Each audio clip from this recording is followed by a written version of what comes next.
Bonjour et bienvenue sur la webinaire de l'Institut KPI, Recommandations pour la mise en œuvre du système de gestion de rendement. Je m'appelle André Costa et je serai votre hôte pour aujourd'hui avec notre présentateur Andrea Minelli. Ce webinaire fait partie d'une série de matériels éducatifs gratuits qui vise à améliorer les connaissances et le savoir-faire des personnes intéressées, tout en créant un pont entre nous, en tant qu'entreprise, et vous, notre public. La KPI Institute est un organisme de recherche spécialisé dans la performance des entreprises. Il gère des programmes de recherche dans 12 domaines de pratique, chacun lié à un cours de certification allant de la stratégie et des indicateurs de performance clés au rendement des employés, en passant par le service à la clientèle et le rendement en matière d'innovation.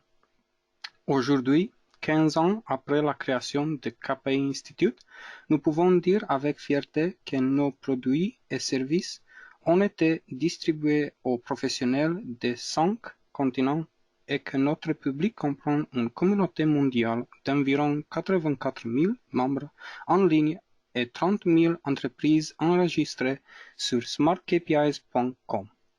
Le webinaire d'aujourd'hui, nous allons mettre l'accent sur la façon de développer des outils de gestion de la performance, tels que le tableau de bord équilibré qui utilise les techniques de sélection pour la mise en œuvre.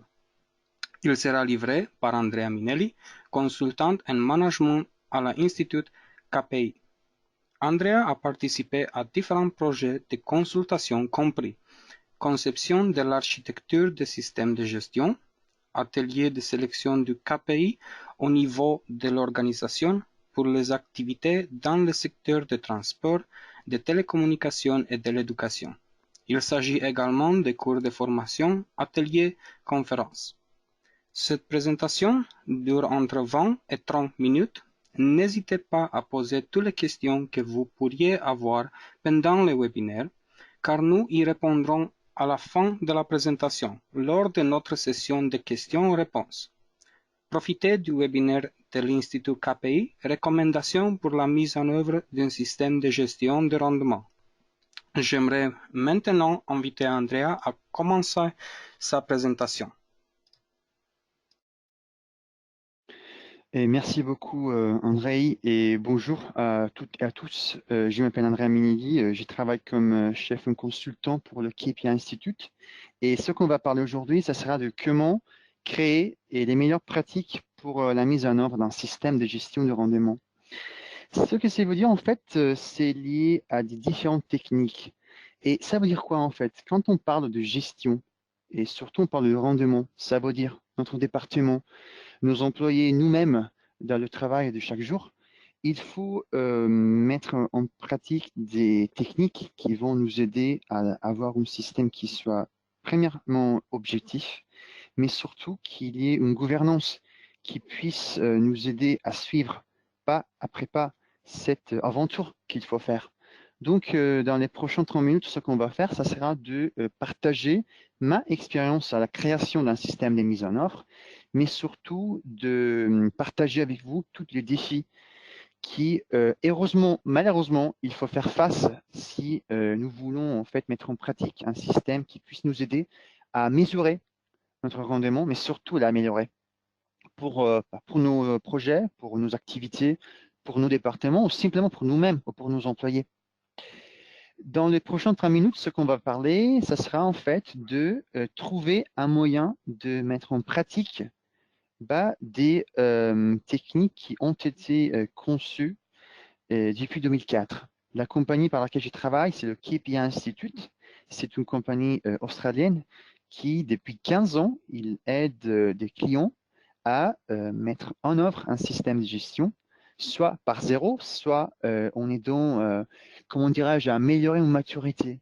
Et cette maturité est liée premièrement à la fait de comment nous pouvons mesurer le rendement, parce que ce n'est pas tout simplement le fait de savoir faire, mais c'est toujours de avoir une connotation de pouvoir comprendre que quand on parle de KPI, des indicateurs clés de rendement, on ne parle pas seulement de les sélectionner, mais surtout de trouver la moitié et le moyen de comment dirais-je, mesurer.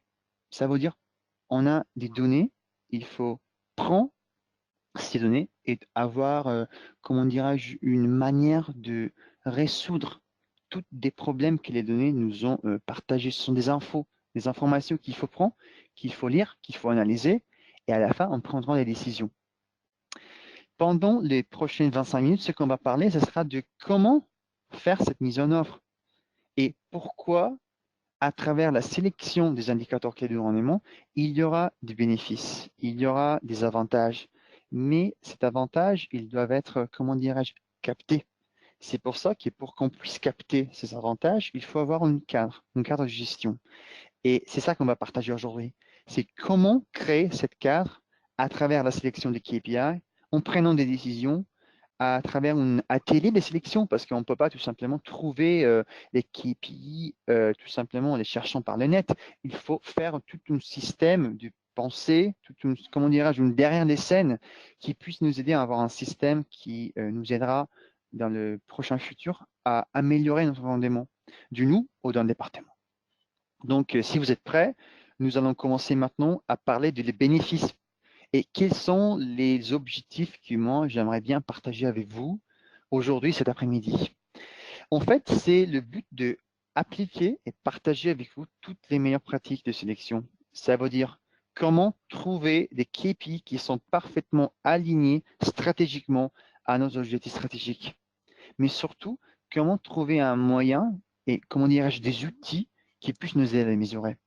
Et enfin, connaître des informations pertinentes pour qu'on puisse développer des outils comme le tableau de bord, une table de fichement, ce qui s'appelle en anglais la balance scorecard.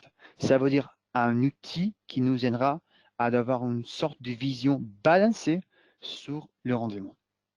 Donc, ce qu'on va parler maintenant, c'est comment, parce que c'est ça la difficulté. C'est simple de parler en théorie, mais dire et partager une information en théorie et le faire en pratique, il y a une grande différence. C'est pour ça que j'aimerais bien partager toutes les difficultés, tous les défis que moi j'ai dû comment dire, faire face au moment où j'ai été demandé de développer un système. On va commencer avec la terminologie. Ça veut dire quoi? On parle bien évidemment d'un système. Ça veut dire que le langage, la terminologie que nous allons utiliser pendant tout le cycle de rendement doivent être standardisés. Ça veut dire que tous les employés, soit quelqu'un qui travaille dans le département de logistique, soit le general manager, ils doivent parler le même langage.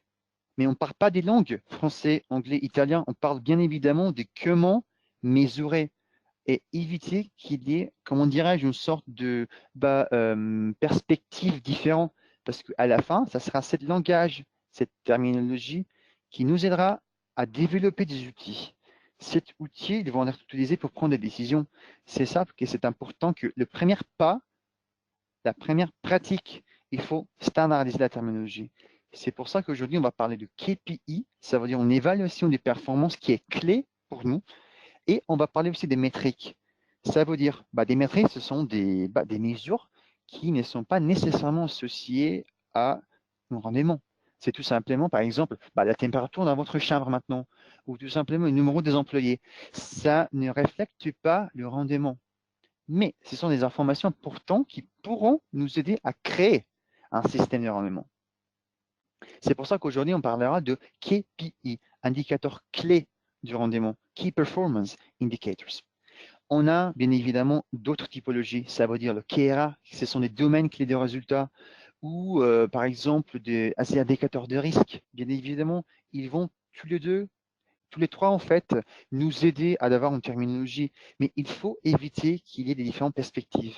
Ça veut dire quoi? C'est ça le langage qu'on va utiliser, tout le monde les utilisera à partir du moment qu'il y aura tous les employés qui seront bien évidemment dans ce processus de mesure, même aussi tous ceux qui est du département des CEO, les board of directors, qui vont bien évidemment être inclus dans ce système. C'est pour ça que le langage, la terminologie, c'est très important. Et ce n'est pas tout simplement le fait de parler du rendement, c'est aussi le fait de l'écrire. C'est pour ça qu'ici, je viens de vous montrer toutes les typologies des indicateurs. taux d'occupation, coût opérationnel. Ça, c'est une terminologie que nous, au KPI Institute, nous sommes particulièrement fiers parce qu'il faut écrire, bien évidemment, dans une manière efficace et claire. Parce qu'à la fin de l'année, tout le monde sera inclus dans un système de mesure de rendement. Donc, tout le monde aura une sorte de contribution. C'est pour ça qu'il faut essayer d'avoir une vision complète, mais surtout claire. J'ai un petit exercice pour vous, en fait, dans la prochaine séance, parce que ce qu'on parle normalement, c'est de l'expérience qui, normalement, jour après jour, j'ai eu la chance bien évidemment, de vivre, de partager. C'est pour ça que j'ai décidé de partager avec vous des petites solutions par qui vous puissent, en fait, vous aider à faciliter cette création d'un système de rendement. Par exemple, je vais vous montrer maintenant. Ici, il y a des KPI, mais il y a une terminologie, comme je viens de vous partager il y a quelques moments. Et comme vous voyez ici, il y a des indicateurs qui sont bien évidemment standardisés. Par exemple, la satisfaction des employés, la chiffre d'affaires. Mais par exemple, achever les projets jusqu'à 31 décembre, ce n'est pas nécessairement un indicateur clé du rendement. C'est tout simplement un jalon. C'est une activité que je vais prendre. C'est pour ça qu'il y a toute une architecture que je vais partager avec vous. Mais ici, ce n'est pas un KPI parce que ce n'est pas standardisé. Donc, il faut qu'il y ait un pourcentage, il faut qu'il y ait un signe qui représente un indicateur financier, il faut qu'il y ait un signe qui représente une quantité. Parce que c'est ça, la fin, un KPI. Je suis sûr qu'il y a quelqu'un d'entre vous qui va vous demander, mais en fait, Andrea, c'est quoi un indicateur clé de rendement? C'est tout simplement un indicateur, une mesure qui puisse nous aider à quantifier notre rendement ou le rendement de notre équipe, ou tout simplement le rendement d'un processus. Mais il faut bien l'écrire. C'est pour ça, c'est ça la difficulté. La première difficulté que je viens de partager avec vous, c'est le fait de pouvoir avoir un système clair. C'est ça le but. Donc, clé par référence, c'est indicateur clé du rendement. Mais employé, ce n'est pas un KPI, c'est tout simplement métrique. Ça veut dire il n'y a pas une sorte de, comment dirais-je, il n'y a pas un aspect du rendement associé à cet indicateur. C'est pour ça qu'il y a une différence bien claire entre un indicateur clé de rendement, ça veut dire une mesure quantitative qui est importante pour moi, et une métrique qui est une mesure quantitative, bien évidemment, mais elle n'est pas liée stratégiquement. On ne prendra pas des décisions stratégiques si on parle de métrique, bien évidemment. Et le reste, ça suivra. Projet réalisé dans le détail et encadré dans le budget. Ça, c'est un KPI, c'est important, c'est un project management. Ce sont des indicateurs du processus. Le même, ça veut dire pour la qualité. La qualité, ce n'est pas un KPI, c'est une sorte de valeur ajoutée qu'on donnera chez nos clients, chez nos employés, mais ce n'est pas nécessairement un indicateur clé de rendement. Tout de rebout, ça c'est très important parce qu'il y a bien évidemment un aspect qualitatif, soit nous sommes en train de produire des voitures, soit nous sommes en train de, par exemple, de résoudre des problèmes qu'on a avec nos clients, par exemple. Donc, il y a bien évidemment une différence entre les deux. Hein. Et aussi, l'âge des employés, ce ne représente pas nécessairement une mesure de performance, de rendement. C'est tout simplement une mesure de métrique qui nous aidera à avoir une sorte de contexte plus clair, mais on ne prendra pas des décisions stratégiques. Donc, j'espère que la différence entre les deux soit bien claire. Et enfin, augmenter la part de marché de 28%. Le pourcentage de part de marché, c'est ça le KPI, c'est ça l'indicateur clé. Mais augmenter la part de marché, c'est tout simplement un objectif stratégique. C'est pour ça qu'on parlait de la terminologie. Chaque KPI doit commencer par soit un chiffre, si on parle de KPI stratégique, soit un nombre, ça veut dire une quantité, ou par exemple un pourcentage. Bien évidemment, ça dépendra de la typologie de KPI qui nous voulons mesurer. Alors, comme vous savez, si on parle de KPI, ça veut dire mesure de rendement, on parle bien évidemment d'architecture. Mais l'architecture doit être créée par une vision, par une identité de l'organisation. Et chaque identité nous donnera une vision stratégique. Il y aura des objectifs stratégiques qui, bien évidemment, nous allons vouloir atteindre. C'est pour ça que si nous voulons atteindre cet objectif stratégique, on devra stratégiquement sélectionner des indicateurs clés de rendement qui en parlent bien évidemment, il s'appelle le KPI. Mais le fait, c'est que une KPI, il a un cycle de vie. Ça veut dire que si on change une vision stratégique, ça veut dire qu'on changera même la manière dans laquelle on va mesurer ces objectifs. C'est pour ça qu'un cycle de vie des indicateurs clés du rendement, ça ne dure pas beaucoup. On parle de quelques cycles de performance. Ça veut dire quoi? 1, 2, 3 ans. Il y aura un moment qu'il faut se demander, qu'est-ce qu'on fait? Est-ce qu'on va garder ces indicateurs? Est-ce qu'on va les changer, les actualiser? Est-ce qu'on va comment dirais-je, faire une nouvelle sélection des indicateurs? Ça sera en fait une question qui vous allez vous demander dans votre entreprise. Il y aura un atelier de sélection qui aura lieu. Mais l'important, c'est qu'il faut que vous sachiez qu'en fait, il y a un cycle de vie. Ça veut dire quoi? On sélectionne un KPI, on va l'utiliser, on prendra les décisions qu'on y a écrit là. En prenant des décisions, on va communiquer ces décisions. Mais il y aura à bout d'un moment, un moment où on va dire, cet indicateur n'est plus important, n'apporte plus des informations. On parle de pertinence, bien évidemment, mesdames et messieurs. On parle de comment nous pouvons garder et avoir un système de gestion de rendement avec des indicateurs qui sont tout le temps pertinents. Et c'est ça la difficulté, bien évidemment. Si on continue et on parle de, comment dirais-je, de la création de comment on peut avoir des bénéfices qui sont associés, il y a des règles. Il y a des règles importantes à suivre. Pourquoi? Si on parle de KPI, si on parle des indicateurs clés de rendement qui font partie d'une architecture, et c'est pour ça que nous sommes ici aujourd'hui, on parle de comment créer cette architecture. Il faut que tous les indicateurs qu'on a, ils doivent être clairs. Ils doivent pouvoir donner une vision précise. Et le but, bien évidemment, c'est d'améliorer ton rendement.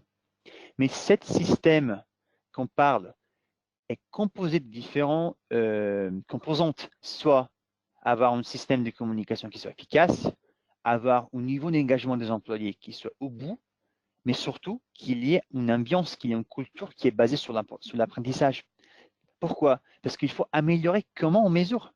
Et si on est capable de trouver tout ce qui est les erreurs qui sont associées au niveau de rendement, bien évidemment, il y aura une amélioration de la qualité du travail. Ça veut dire qu'il y aura des efforts que chaque employé va prendre, va faire pour qu'il puisse aider, pour qu'il puisse avoir une contribution pour l'organisation, pour l'entreprise. Vous voyez, le fait que chaque employé aura une contribution. Moi, j'ai une contribution dans mon département, bien évidemment. Je travaille dans le département des recherches et je suis aussi dans le département du conseil. J'ai dans les cours de formation. Donc, mon but, c'est de, bien évidemment, délivrer un service, mais surtout de pouvoir contribuer à, comment dirais-je, à le succès de la compagnie. C'est pour ça qu'en ayant un système de rendement bien spécifique, bien clair, mais surtout transparent, on peut contribuer, bien évidemment, à la création d'une culture des performances. Ça veut dire quoi? Que dans une compagnie, dans une entreprise, il y a une culture. Et cette culture est, comme on dit en anglais, performance oriented. Ça veut dire qu'il est tout à fait lié à un certain niveau de rendement. Mais, bien évidemment, ce n'est pas simple. Ce n'est pas simple du tout. Il y aura toujours des défis. Et par exemple, le défi qu'il y a, c'est bien évidemment comment sélectionner les indicateurs. Je suis sûr qu'il y a quelqu'un d'entre vous maintenant qui dit c'est ça, Andrea, c'est ça le problème, c'est pour ça que je suis ici. En fait, j'avoue que la difficulté est bien évidemment ceci n'est pas nécessairement comment les sélectionner, mais surtout comment les aligner. Si on parle d'alignement, mesdames et messieurs, on parle bien évidemment de trouver un moyen qui puisse nous aider à mesurer comment notre vision stratégique nous aidera à avoir une entreprise qui ait du succès. C'est ça l'idée. C'est ça la difficulté. Donc, si on parle de sélection des indicateurs clés, si on parle aussi de la collection de données, parce que bien évidemment, si on parle de collection de données, toutes ces données qu'on parle, qu'il faut faire cette collection, ils viendront de l'indicateurs clés de rendement. Donc, vous voyez que c'est tellement important de pouvoir avoir un système qui puisse nous aider à sélectionner stratégiquement tous ces indicateurs de performance. Parce qu'à la fin, mesdames et messieurs, on ne va pas tout simplement sélectionner. On va garder, on va faire cette collection de données, mais surtout, il faut les analyser. Parce qu'à la fin, on prendra des décisions. On prendra des décisions qui sont basées sur des données avec des indicateurs clés de rendement qu'on a choisis. J'espère que les messages soient clairs. Le fait qu'on prend des décisions à travers des indicateurs. Donc, c'est très important qu'on puisse faire cette sélection. C'est pour ça que moi, je passe beaucoup de temps à créer, à participer à des ateliers de sélection, soit au niveau organisationnel, soit au niveau des départementaux, soit au niveau d'équipe, soit au niveau individuel. Mais comme vous voyez là, c'est bien évidemment une architecture qu'il faut respecter. On parle et on part toujours par une vision entière de l'entreprise. Et puis, ce sera à nous de commencer à faire ce processus de cascade. Ça veut dire qu'il faut aligner une vision entière de l'organisation et créer cet alignement jusqu'à chaque employé. Et c'est ça la difficulté. C'est ça qu'on parle de niveau organisationnel. C'est pour ça qu'on parle de alignement entre les différents niveaux d'une organisation. Mais c'est quoi ce cadre qu'on continue à parler? Parce que pour qu'on puisse avoir un système de gestion, il faut qu'il y ait une architecture. C'est pour ça que ici, je viens de partager avec vous. Et on va commencer par la droite, OK? Ou bien évidemment, en fait, je vais préparer par la gauche. Vous voyez qu'il y a écrit là état actuel, analyse de l'environnement externe et mandat. Ça veut dire quoi?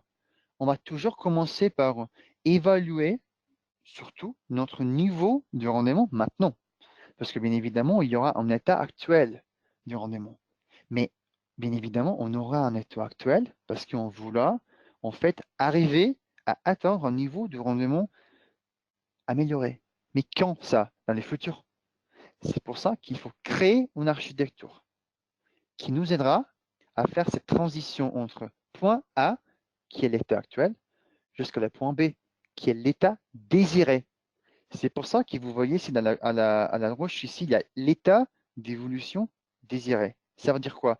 Comment j'aimerais bien être comme entreprise, comme identité dans le futur? Quelles sont ma vision, mes comportements, ma mission aussi? Pourquoi j'existe?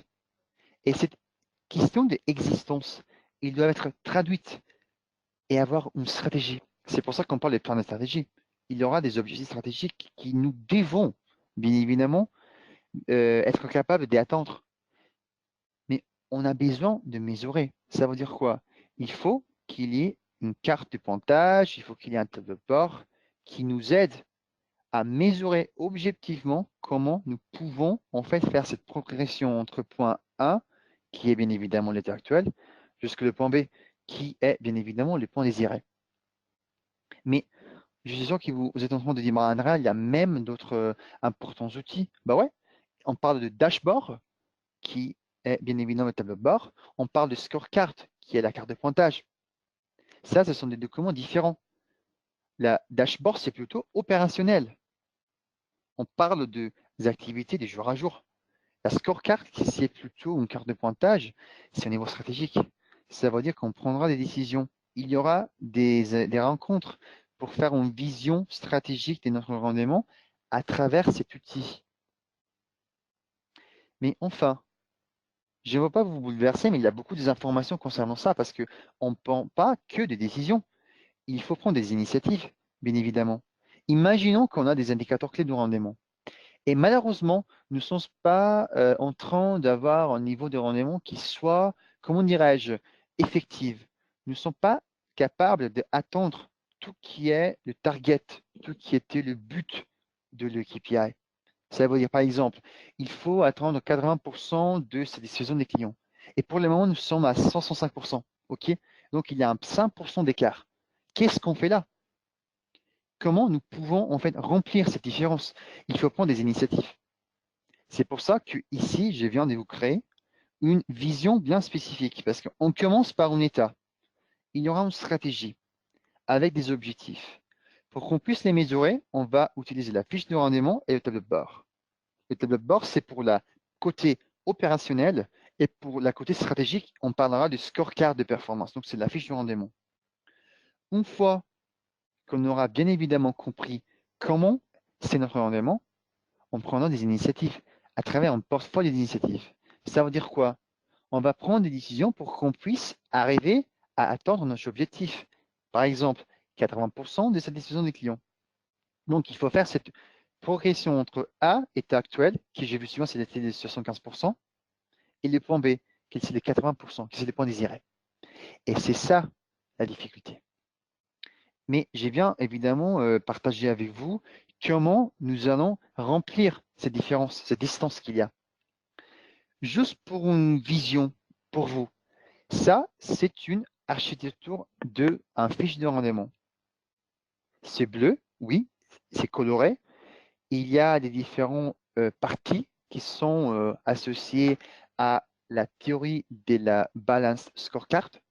Il y aura des perspectives, soit financiers, soit des processus, ça pour nos clients, mais surtout pour nos employés, pour leur niveau, comment dirais-je, de connaissances, pour leur niveau de capacité technique, pour qu'ils puissent résoudre des problèmes. C'est pour ça que chaque perspective qui est là, on passe à vous, 1, 2, 3 et 4, il a composé des indicateurs clés de rendement qui sont associés à des objectifs stratégiques. C'est pour ça que la difficulté, c'est en fait de comment les choisir, comment les aligner, comment avoir une vision structurée de la direction par laquelle notre entreprise, ils doivent bouger pour qu'on puisse prendre des décisions, pour qu'on puisse résoudre des problèmes, bien évidemment, de rendement et arriver à notre niveau des performances désirées. Donc, jusqu'à maintenant, j'ai partagé avec vous une architecture qui est composée par ces 1, 2, 3, 4, 5, 6, 7. Ce sont 7 outils. Mais heureusement, malheureusement, j'avoue que ce n'est pas suffisant. Il faut qu'il y ait une carte conceptuelle. Ça veut dire quoi? Une architecture, un framework. C'est un cadre de gestion. Et cette gestion est composée par deux composantes importantes. Il faut mesurer avant qu'on puisse améliorer, avant qu'on puisse gérer. C'est pour ça qu'ici, vous voyez, il y a la mesure de rendement et il y a l'amélioration du rendement. Mais on ne peut pas avoir une amélioration. Ça veut dire on ne peut pas faire une progression du point A jusqu'à point B si nous ne sommes pas capables d'avoir une vision bien objective de notre niveau, notre point de départ. C'est pour ça qu'ici, tout ce qui concerne la sélection des indicateurs, la collection des données, la visualisation des données, nous aidera à prendre des décisions. Parce qu'à la fin, il faut analyser les données qu'on vient de faire cette collection à travers des indicateurs clés qu'on a décidés. Donc, c'est ça les messages importants. Nous choisissons les indicateurs, on fait une collection de données, on analyse ces données, on prend une décision. Cette décision est prise à travers des documents standardisés. Ces documents standardisés s'appellent gestion des initiatives. On appelle le portefeuille d'initiatives. Et c'est ça, le portefeuille d'initiatives. Et c'est ça la difficulté, parce qu'on ne peut pas prendre des initiatives si nous ne sommes pas capables de, premièrement, mesurer. Et c'est ça la difficulté, en fait, à la fin. Mais le message important pour vous tous, mesdames et messieurs, c'est le fait que cet système, comment dirais-je, cet cadre de gestion doit être suivre. On doit le suivre. Et qui va faire ça? Il y aura une gouvernance. On ne parle pas nécessairement de top management, on ne parlera pas de notre CEO, mais bien évidemment, on parlera d'un département, soit ressources humaines, soit le département de stratégie, soit le département du rendement, qui est responsable, mesdames et messieurs, de créer cette architecture, de créer cet cadre de gestion. Parce que j'ai vu souvent que chaque activité que je viens de partager avec vous, il y aura un être humain, des êtres humains qui vont être en fait responsables pour qu'ils puissent terminer leurs activités, pour qu'on puisse prendre des décisions. C'est ça la difficulté, la gestion des initiatives. Et j'ai vu souvent la fait que ça, on le fait, tous ces processus, pour qu'on puisse avoir une culture qui est basée sur l'apprentissage. Mais on parle d'apprentissage de quoi en fait? On parle d'apprentissage de comprendre pourquoi on a dû prendre des initiatives dû au fait que les indicateurs clés de rendement n'étaient pas performantes. Ça veut dire qu'on n'était pas performante. Et c'est ça la difficulté. Avoir la flexibilité de pouvoir prendre des décisions en admettant que malheureusement, on a vu un petit souci côté rendement. C'est pour ça que je passe la majorité de mes journées à parler avec le département des stratégies, à parler avec des responsables, des représentatifs ou représentateurs du département des performances, du rendement, qui doivent en fait mettre en œuvre l'architecture qu'on vient de partager avec vous. J'espère que le message est clair. On a besoin d'une gouvernance bien claire qui puisse nous aider à créer ce système. Dans toutes les cours de formation que j'ai données, je passe beaucoup de temps à en fait envisager, à envoyer un message bien clair. Il faut avoir un cadre de gestion. Mais avec ce cadre, il faut avoir un système de gouvernance, des gens, des êtres humains qui vont nous aider à gérer ce système, soit en prenant des responsabilités, soit en mettant en œuvre le système per se, par moi-même, par soi-même. J'espère que le message est clair. Mais il y a un message important aussi. C'est le fait que pour qu'on puisse avoir cette architecture que je viens de partager avec vous, et c'est ça, il faut faire une sélection importante parce que le premier bout important, c'est en fait la sélection des indicateurs clés du rendement. Et c'est ça la difficulté. C'est pour ça que moi, j'y passe beaucoup de temps en fait à préparer pour cette sélection. Et dans les prochaines 3 minutes, j'aimerais bien vous partager avec vous le fait qu'il y a des techniques. Mais il faut bien comprendre pourquoi doivent-nous en fait passer du temps dans un atelier face à face à prendre des décisions stratégiques avec la sélection des indicateurs clés. Parce qu'à la fin, si on n'a pas notre mesure de rendement, si on n'a pas notre mesure des indicateurs, on va nulle part, malheureusement. Et c'est à nous de choisir comment les sélectionner. Par exemple, il y a une technique qui s'appelle l'exposition des indicateurs clés. Ça veut dire quoi? On doit demander à nos employés comment vous pensez que nous devons mesurer notre rendement. Donc, comme vous voyez, c'est en fait, il faut inclure, il faut inviter les gens, il faut inviter les employés en leur demandant, alors, si on parle de rendement, qu'est-ce qu'on parle? Quels sont les indicateurs qui pourront objectivement partager notre système? Ça veut dire quoi? Si nous avons des activités, nous avons du travail, on a des tasks, on a des activités à gérer, on aura besoin des indicateurs clés qui pourront nous mesurer. Mais le but, mesdames et messieurs, ce n'est pas de vous mesurer. Le but, c'est d'améliorer. Et c'est ça, malheureusement, un gros problème dans les entreprises. En fait, ils pensent que les indicateurs clés de rendement, c'est tout simplement utilisé pour vous mesurer, pour vous contrôler. Mais ce n'est pas ça le but. Le but, c'est bien évidemment d'améliorer. Mais on ne peut pas gérer si on ne mesure pas.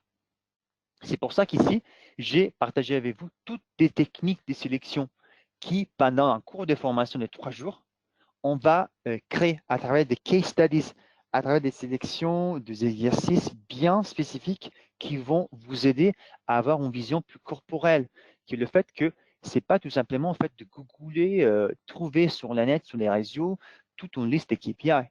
Parce qu'en fait, je pourrais bien évidemment vous donner à vous la clé de la voiture, mais je ne suis pas sûr que vous pourrez en fait conduire la voiture. C'est ça la difficulté.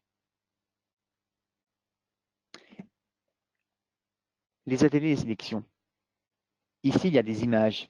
J'ai passé beaucoup de temps en fait à aider les organisations à trouver un moyen pour qu'ils puissent choisir les indicateurs clés qui sont pertinentes. Et normalement, ce qui se passe, c'est un rencontre, c'est un événement face à face. Ça pourrait durer 1, 2 jours et il y aura tous des chefs d'entreprise, tous des employés qui prennent des décisions. Soit quelqu'un qui doit gérer un département, soit le CEO ou tout simplement tous les directeurs, les directrices de nos organisations qui doivent partager leur vision. C'est pour ça qu'il y a écrit qui va participer. Les fournisseurs, les employés, les conseils d'administration, les facilitateurs. Moi, par exemple, j'ai partagé plusieurs fois à des événements où j'ai en fait envisagé, j'ai regardé, j'ai supporté la sélection. C'est pour ça que il y a Par exemple ici, l'analyse des types de flux des valeurs. C'est quoi ça? C'est une sélection qui va nous aider à trouver, ou comment dirais-je, comment créer des valeurs ajoutées. Parce que les KPI, madame et messieurs, c'est une valeur ajoutée. C'est à nous, en fait, de prendre les avantages, les bénéfices de cette sélection. Et malheureusement, il y a beaucoup de cas qu'il y a des compagnies qui ils font un sort d'investissement sur comment les sélectionner. Mais malheureusement, ils ne prennent pas des décisions basées sur les indicateurs. Et ça, c'est dommage. Parce que l'analyse des données, c'est tellement important et c'est important comme la sélection elle-même des indicateurs. J'aimerais bien partager avec vous un petit exercice. Vous voyez ici, on parle de balancement. Il y a un objectif stratégique. Parce que moi, je suis plutôt pratique. Assurer l'efficacité des processus de recherche. Vous voyez là, non? Donc, normalement, chaque objectif stratégique, il doit être mesuré, mesdames et messieurs. Mais comment on va les mesurer? À travers des indicateurs clés du rendement, les KPI, les Key Performance Indicators. Mais il faut les choisir. Parce que, newsflash pour vous, le fait, c'est que si on a des indicateurs clés du rendement, on ne peut pas avoir 11, 12, 13, 14 KPI pour chaque objectif. Je vous souviens que quand on parlait à la page 14 des diapositives, on parlait que le KPI a des avantages. C'est une mesure claire, efficace, transparent. Donc, on ne peut pas perdre du temps à avoir un indicateur clé du rendement, soit 1, 2, 3, 4, 10, qui sont stratégiquement alignés à un indicateur. C'est pour ça qu'ici, normalement, si on parle de balancement, on aura toujours minimum 2 ou 3 indicateurs clés de rendement associés pour chaque objectif. Donc ici, vous voyez, assurer l'efficacité du processus de recherche. Ça, c'est un objectif stratégique. Comment nous allons l'atteindre? Ici, on a une réponse en fait. On a le coût de recherche et de développement impliqué et on a bien évidemment les résultats. Si on fait un investissement côté recherche et développement, il y aura des résultats. Soit un nouveau produit, par exemple, qui sera lancé sur le marché. Donc, vous comprenez, chaque objectif stratégique doit partager minimum un ou deux indicateurs clés de rendement. Pas 15, pas 10, maximum 4. Parce que je vous souviens que chaque indicateur, c'est une histoire. Chaque indicateur aura des données. Chaque donnée doit être analysée. Et chaque analyse nous donnera une décision. Et on prendra des décisions pour notre futur, pour nous, pour notre département, pour notre équipe. J'espère que les messages soient clairs. Donc, chaque objectif stratégique aura minimum 2 à 4 KPI, indicateurs clés de rendement, pour qu'on puisse prendre des données, pour qu'on puisse les analyser, pour qu'on puisse prendre des décisions. J'espère que le message est clair, parce que c'est ça, c'est le secret en fait. Je partage avec vous une sorte de meilleure pratique. Parce que si on parle de gestion de rendement, on ne parle pas de quantité, mesdames et messieurs, on parle de qualité. La qualité de quoi? La qualité des indicateurs qui puissent nous aider à prendre des décisions. Alors, pour qu'on puisse terminer, le fait, si on parle de stratégie, cette stratégie doit être mesurée. Et la fait qu'on doit mesurer est faite à travers la sélection des indicateurs clés du rendement. C'est pour ça que la sélection, c'est le processus plus difficile, le plus compliqué. C'est pour ça que je passe beaucoup de temps à aider les organisations à sélectionner stratégiquement tout ce qui est KPI. Mais il y a des sélections, des techniques, des sélections spécifiques. On ne part pas tout simplement d'arriver aujourd'hui, demain matin, et on va dire, Andrea, aujourd'hui, on va faire une sélection des KPI pour notre stratégie. Ça ne part pas comme ça. Il faut faire des petits devoirs. Il faut éviter, comme il y a écrit dans le point numéro 3, éviter de mesurer ce qui est facile ou familier, mais surtout, il faut avoir une concentration vers la pertinence, parce que c'est ça les buts, avoir des indicateurs clés pertinents qui puissent nous aider à prendre des décisions à travers des données. Et comment on va mesurer ça? On pourrait utiliser soit des dashboards, qui c'est une sorte de fiche d'achèvement, ou un tableau de bord. C'est ça la difficulté. Donc, les tableaux de bord, comme je viens de partager avec vous, c'est un outil bien stratégique. Le dashboard, c'est plutôt opérationnel. Donc, chaque fois j'écoute, j'ai parlé à des milliers de gens, des clients qui me disent, ben Andrea, à mon avis, il n'y a pas de différence entre un scorecard et un dashboard. Donc, entre une table de bord et un fiche d'achèvement. Non, il y a bien évidemment une différence. Il y a premièrement, une typologie des documents qui est différente parce que si on parle de dashboard, c'est un tableau. Si on parle de dashboard, c'est plutôt un document visuel. OK? Et si on parle de utilisation et quand les utiliser, le scorecard il va être utilisé 3 ou 4 fois par an parce que c'est un outil stratégique. Si on parle de dashboard, on peut mais en fait, regarder, on peut les consulter 3, 4 fois par jour. Et c'est complètement différent. Je vous remercie pour votre attention et je vais donner la parole encore à André qui va partager encore des infos avec vous. Et je reste ici avec vous. Merci beaucoup. André? Merci Andrea pour votre présentation. Nous allons procéder à la session de questions-réponses. Donc, si vous avez des questions, vous pouvez partager ici et je serai ravi en fait de donner ma vision et de partager une réponse avec vous. Merci.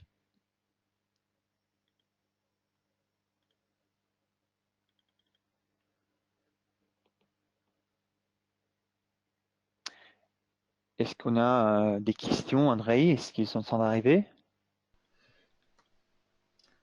Mais oui, voici la première question. D'après votre expérience, quels sont, selon vous, les 2 défis les plus difficiles à gérer lors de la mise en œuvre d'un système de gestion de la performance? Ok, d'accord. Le défi. Alors, premièrement, j'avoue en fait que si on parle de création d'un système de rendement, on parle d'employés, on parle des êtres humains, on parle tout simplement d'indicateurs clés de rendement. Ça, c'est la côté, comment dirais-je, technique. Donc, le premier défi, c'est premièrement de gérer tout ce qui est côté psychologique. Comme vous savez parfaitement, si on parle de mesures, si on parle chez nos employés qu'ils doivent et ils seront mesurés, ça ne va pas leur plaire. Mais c'est le message qui doit être envoyé. Et le message, c'est que nous allons vous mesurer. Ça veut dire, on va choisir ensemble tous les critères qui vont nous aider à vous mesurer. Mais le but, ce n'est pas de vous contrôler. Le but, c'est d'aider vous, chaque jour, dans votre activité, à être plus performant, à avoir une contribution stratégique pour votre département, pour vous-même, pour votre équipe ou pour l'entreprise. Deuxièmement, ce n'est pas le côté psychologique, ça veut dire avoir le soutien des employés. Parce que, bien évidemment, il y a une vision bien compliquée. On ne parle pas de créer un système qui doit et pourrait être créé de lundi à mardi, bien évidemment. On parle de moins et moins et moins de travail. C'est pour ça que le deuxième, c'est de trouver un moyen de créer cette architecture. Ça veut dire avoir une vision stratégique, pouvoir prendre une décision, avoir un système qui puisse nous aider à faire une collection de données, avoir un système qui puisse nous aider à sélectionner et à analyser les données. Parce qu'à la fin, le but, c'est de prendre des décisions stratégiques qui nous aideront à faire une progression entre A, que je vous souviens, c'est le point de départ, au point B, qui est l'état désiré, qui est l'état que nous voulons attendre comme entreprise, comme équipe, au couple, tout simplement pour nous-mêmes, hein, personnellement. Merci. Est-ce qu'il y a d'autres questions? Ok, une autre question que nous avons reçue est quels sont les avantages d'avoir architecture système performant? Le fait, c'est qu'on a un système standardisé. Ça veut dire quoi? Si nous standardisons le langage, ça veut dire si on parle la même langue de rendement, et on ne parle pas de langue française, italienne ou allemand, quoi. On parle des langues de performance ou langue de rendement. Et ça, c'est la première. Si on a des outils qui sont créés par l'organisation, ils sont standardisés, ça veut dire qu'ils vont être disséminés partout dans le département, dans nos entreprises, dans les équipes. Donc, on parle la même langue, on a les mêmes documents, on a les mêmes outils. C'est ça le bénéfice d'avoir une architecture de KPI. Parce qu'on ne peut pas avoir des problèmes côté, comment dirais-je, de comprendre comment les utiliser. Parce qu'il y aura quelqu'un, c'est pour ça que la gouvernance est assez important, qui va nous expliquer quels sont les outils, hein, mais surtout quelles sont les manières par lesquelles nous pourrons utiliser cet outil. Et j'ai vu souvent qu'on utilisera cet outil pour avoir une prise de décision, des décisions à travers des KPI qu'on a en fait choisis. Et c'est ça le bénéfice, standardisation, mais surtout communication transparente. Merci. OK. Il y a quelque chose d'autre? Une autre question sur ce sujet. Est-ce que je dois mesurer le rendement à travers la fiche du rendement ou le tableau de bord? D'accord. Bah, on va y parler à la fin de la séance, en fait. Si on parle de opération, ça veut dire si on parle des activités jour après jour, tout ce qu'on fait dans notre département, tout ce qui fait analyse financière dans le département des finances, par exemple, ce sont des activités qui chaque jour doivent être faites. Et là, nous allons utiliser le dashboard.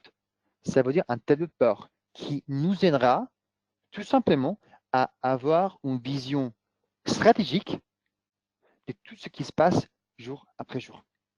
Une vision opérationnelle à la fin. Mais si on parle d'une entreprise, par exemple, si on parle d'avoir une sorte de vision annuelle de ce qui se passe dans une entreprise, dans une organisation, on ne va pas utiliser le dashboard, on utilisera le scorecard. Parce que là, on parle d'objectifs stratégiques. C'est là qu'on parle des indicateurs clés de rendement. C'est là qu'on parle d'alignement. C'est là qu'on parle de prise des décisions. Parce que je vous souviens encore une fois, et j'ai répété déjà 2 fois, parce que c'est ça les messages importants. On choisit des indicateurs. Il faut faire une analyse des données. On prendra des décisions à travers les données.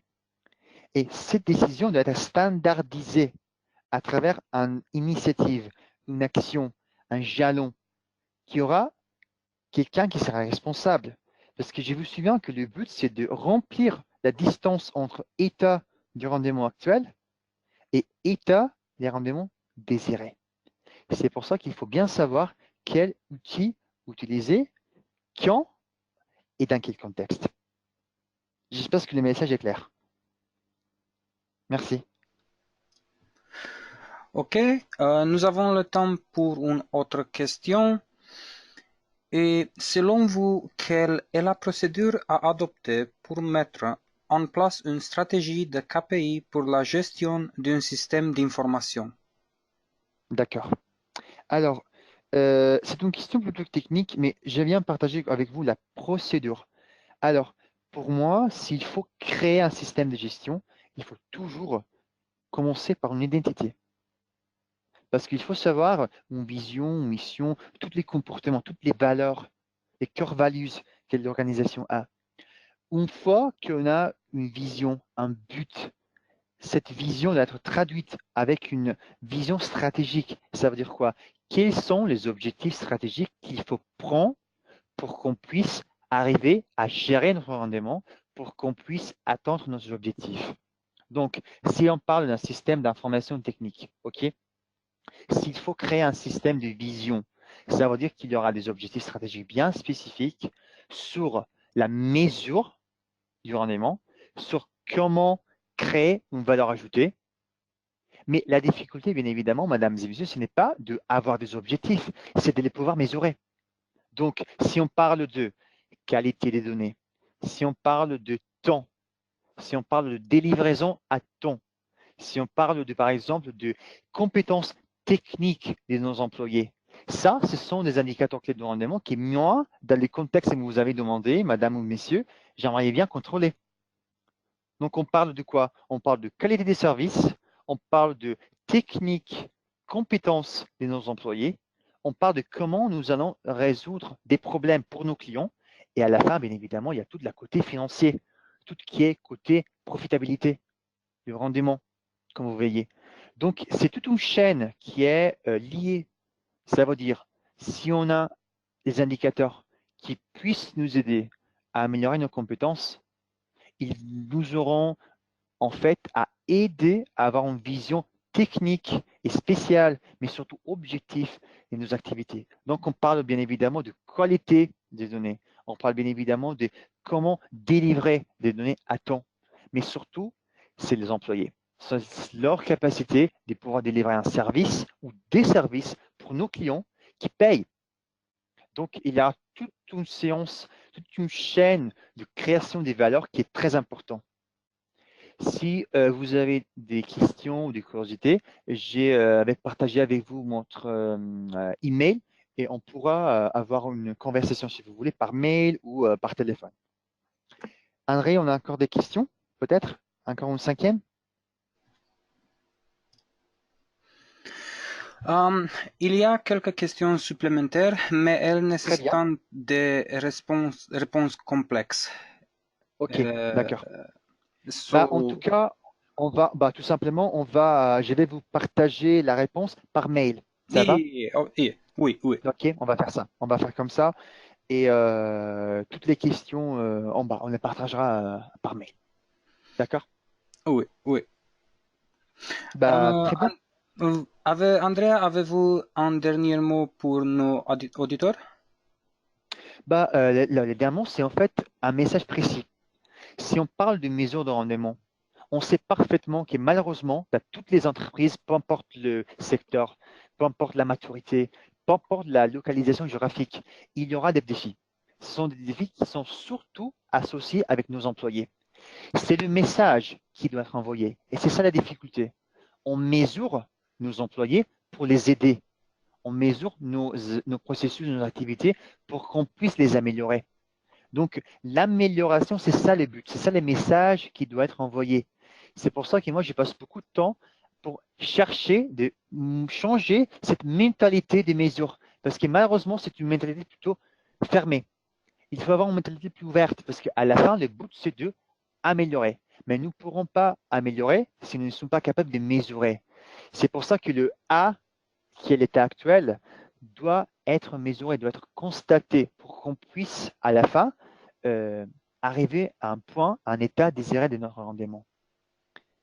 Merci encore pour votre temps et je vous souhaite une très belle journée et à très prochainement. Merci. Merci encore, Andrea, pour votre présentation. Le KPI Institute apprécie votre intérêt pour le webinaire Recommandations pour la mise en œuvre du système de gestion de rendement. Suivez nos sites web et nos réseaux de médias sociaux pour en savoir plus sur nos prochains webinaires lorsqu'ils seront publiés.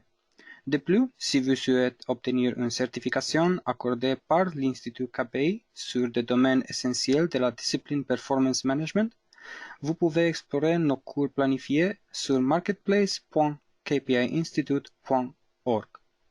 Merci encore pour votre participation. Nous vous souhaitons le meilleur de performance et passez une bonne journée.